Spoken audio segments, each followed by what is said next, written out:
ಪ್ರಧಾನಿ ನರೇಂದ್ರ ಮೋದಿ ಅವರ ಜನ್ಮದಿನದ ಅಂಗವಾಗಿ ದೇಶಾದ್ಯಂತ ವಿವಿಧ ಕಾರ್ಯಕ್ರಮಗಳನ್ನು ಆಯೋಜಿಸಲಾಗಿದ್ದು, ಇದರ ಭಾಗವಾಗಿ ಹುಬ್ಬಳ್ಳಿಯಲ್ಲಿಂದು ಸ್ವಚ್ಛತಾ ಹಿ ಸೇವಾ ಅಭಿಯಾನಕ್ಕೆ ಕೇಂದ್ರ ಸಚಿವ ಪ್ರಹ್ಲಾದ್ ಜೋಶಿ ಚಾಲನೆ ನೀಡಿದರು. ಈ ವೇಳೆ ಅವರು ಹುಬ್ಬಳ್ಳಿಯ ರೈಲ್ವೆ ನಿಲ್ದಾಣದ ಮುಂಭಾಗದಲ್ಲಿ ಸ್ವಚ್ಛತಾ ಕಾರ್ಯ ಕೈಗೊಂಡರು. ಶಾಸಕ ಮಹೇಶ್ ತೆಂಗಿನಕಾಯಿ, ನೈಋತ್ಯ ರೈಲ್ವೆಯ ಪ್ರಧಾನ ವ್ಯವಸ್ಥಾಪಕ ಮುಕುಲ್ ಮಥುರ್ ಮತ್ತಿತರ ಗಣ್ಯರು ಉಪಸ್ಥಿತರಿದ್ದರು.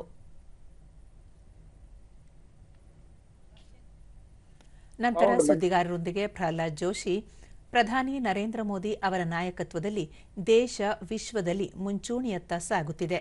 ಅವರು ಅಧಿಕಾರಕ್ಕೆ ಬಂದ ನಂತರ ಆಡಳಿತದಲ್ಲಿ ಸಾಕಷ್ಟು ಸುಧಾರಣೆಯಾಗಿದ್ದು, ಪಾರದರ್ಶಕತೆಗೆ ಒತ್ತು ನೀಡಲಾಗಿದೆ ಎಂದು ಹೇಳಿದರು.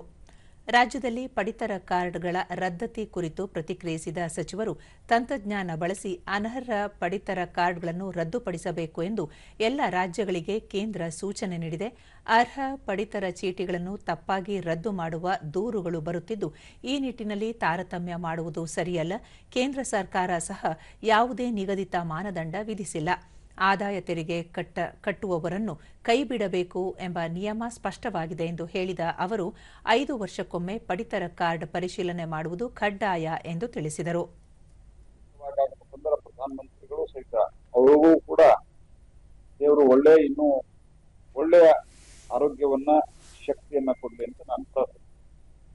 ಕಲಘಟಗಿ ತಾಲೂಕಿನ ಕಿಮ್ಸ್ ಆಸ್ಪತ್ರೆಯಲ್ಲಿ ಆಯೋಜಿಸಿದ್ದ ಸ್ವಸ್ಥ ನಾರಿ ಸಶಕ್ತ ಪರಿವಾರ್ ಕಾರ್ಯಕ್ರಮದಲ್ಲಿ ಪ್ರಧಾನಮಂತ್ರಿ ಮಾತೃವಂದನಾ ಯೋಜನೆ ಫಲಾನುಭವಿಗಳಿಗೆ ಸಚಿವ ಪ್ರಹ್ಲಾದ್ ಜೋಶಿ ನೇರ ಹಣ ವರ್ಗಾವಣೆ ಮಾಡಿ ಗೌರವಿಸಿದರು.